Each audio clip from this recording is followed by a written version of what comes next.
Bonjour, on présente l'application relative à l'équilibre du consommateur.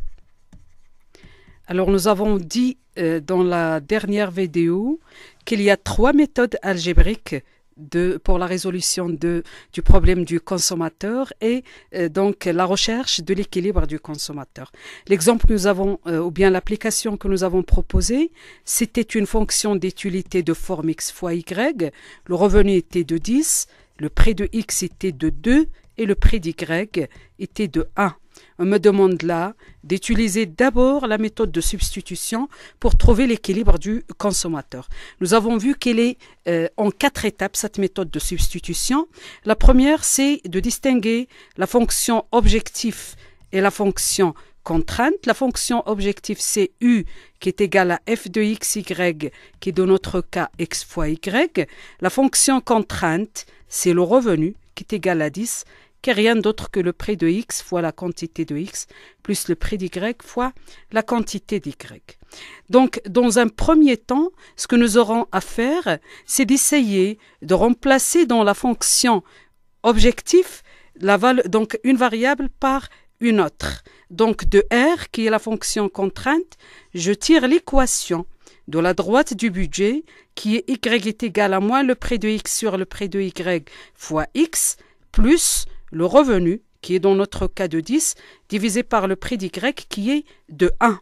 Donc, j'ai ma droite de budget, donc l'équation de la droite de budget, c'est y est égal à moins 2x plus 10.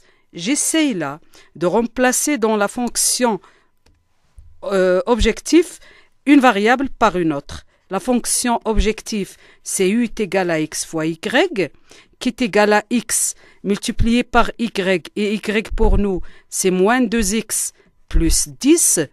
Donc, l'objectif, c'est de faire donc varier ou bien de changer la fonction de variable en une fonction à une seule variable. Ma fonction d'utilité devient u est égal à moins 2x au carré plus 10x. Alors, je cherche à maximiser cette fonction. Donc, je dois commencer par les conditions de premier ordre. Les conditions de premier ordre dans ce cas, il faut que la dérivée première soit nulle. U' par rapport à x est égal à 0, veut dire moins 2 fois 2x plus 10 est égal à 0. Ça veut dire que moins 4x est égal à moins 10, qui n'est rien d'autre que le fait que x est égal à 10 divisé par 4, qui est égal à 2,5. Alors, si vous faites attention, ça nous rappelle déjà le résultat que nous avons trouvé précédemment. Gx est égal à 2,5. Quand x est égal à 2,5, y devient égal à donc moins 2x plus 10, qui est égal à moins 2 fois 2,5 plus 10, qui n'est rien d'autre que 5. Alors, quand x est égal à 2,5, y est égal à 5. Là, c'est un extrémum. Donc, j'ai le couple 2,5, 5, c'est l'extrémum du consommateur. Est-ce qu'il s'agit d'un maximum ou non? Il faut chercher la condition de second ordre. Les conditions de second ordre, c'est rien d'autre que donc second ordre, c'est rien d'autre que la dérivée seconde doit être inférieure à 0. Qu'est-ce que je constate? La dérivée seconde dans mon cas, u seconde par rapport à x sera égale à moins 4, inférieur à 0. Il s'agit bien entendu donc d'un maximum. Ce maximum permettra à mon consommateur d'avoir, donc avec x est égal à 2,5, y est égal à 5, j'ai la fonction d'utilité, c'est-à-dire l'indice d'utilité, c'est x fois y, 2,5 multiplié par 5 est égal à 12,5 si je ne me trompe pas. Donc voilà. Donc en utilisant la méthode de substitution, notre consommateur atteint son maximum d'utilité avec une quantité de 2,5 unités de x et 5 unités de y, et l'indice qu'elle atteint, c'est 12,5. On me dit dans une seconde question de vérifier le même résultat en utilisant cette fois-ci la méthode de Lagrange. Alors, nous avons parlé de ça en 6 étapes. Donc, la première des choses, je dois exprimer le Lagrangien. Et le Lagrangien, c'est la fonction objectif, c'est-à-dire uxy plus la fonction contrainte multipliée par le multiplicateur lambda, r moins, donc qui pour mon cas égale à 10, moins 2x moins y est égal à 0, bien entendu, donc là, quand je le passe de l'autre côté. Les conditions de premier ordre, toujours avec le Lagrangien de premier ordre, il faut annuler les dérivées premières.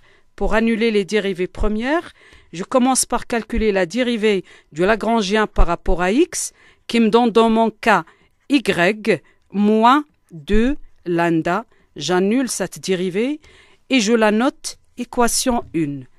La dérivée première par rapport à y, ça serait x moins lambda est égal à 0. Ça, c'est là l'équation numéro 2. Et la dérivée par rapport à lambda, ça serait 10 moins 2x moins y est égal à 0. C'est l'équation numéro 3. Maintenant, de 1, l'équation 1 et 2, qu'est-ce que je tire? J'aurai, si je divise terme à terme ces deux équations, j'aurai y sur x est égal à 2 lambda divisé par lambda qui n'est rien d'autre que 2.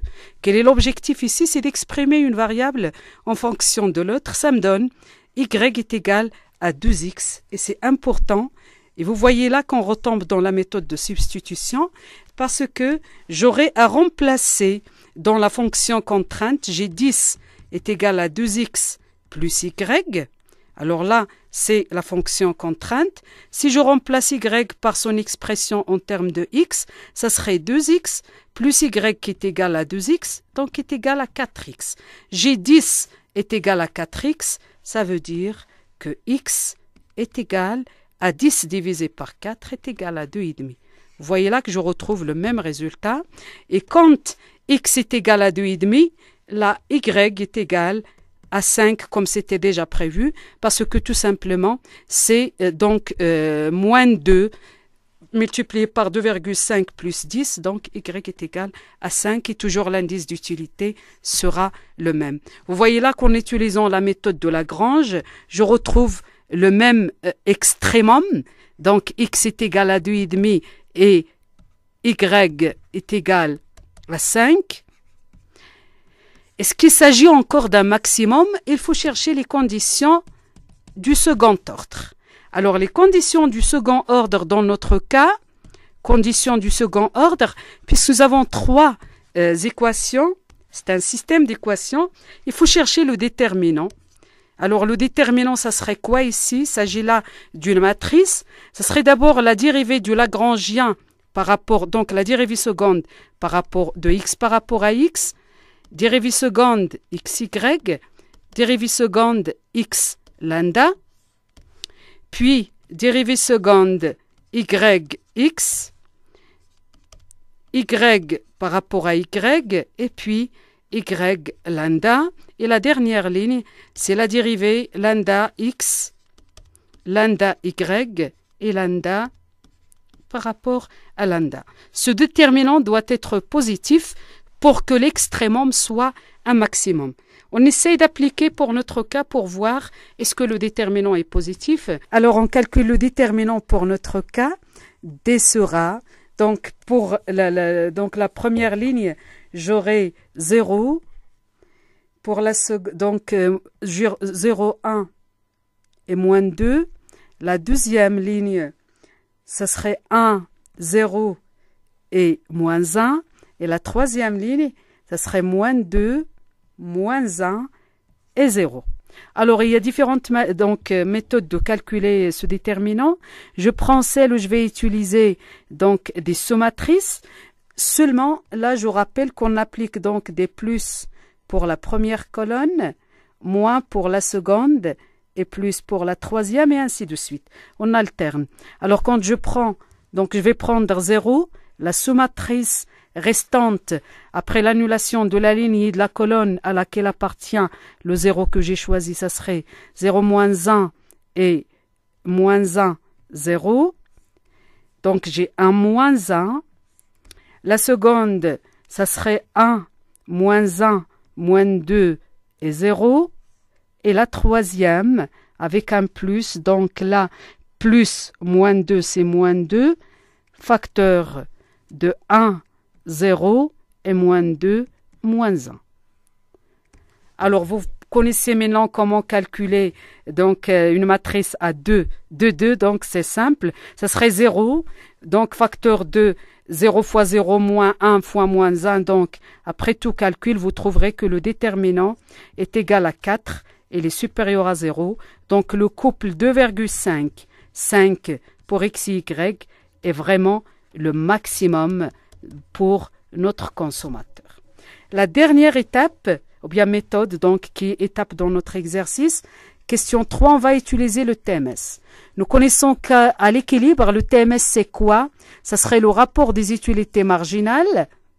Utilité marginale d'x fois sur utilité marginale d'y est égale au prix de x sur prix d'y.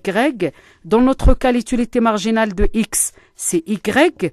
L'utilité marginale d'y, c'est x, tout simplement parce que la fonction, c'est x fois y. Le prix de x, c'est 2 et le prix d'y, c'est 1. Qu'est-ce que ça me donne? J'exprime y en fonction de x. Et par là, je remplace dans la fonction 10 est égal à 2x plus y, qui est la fonction contrainte.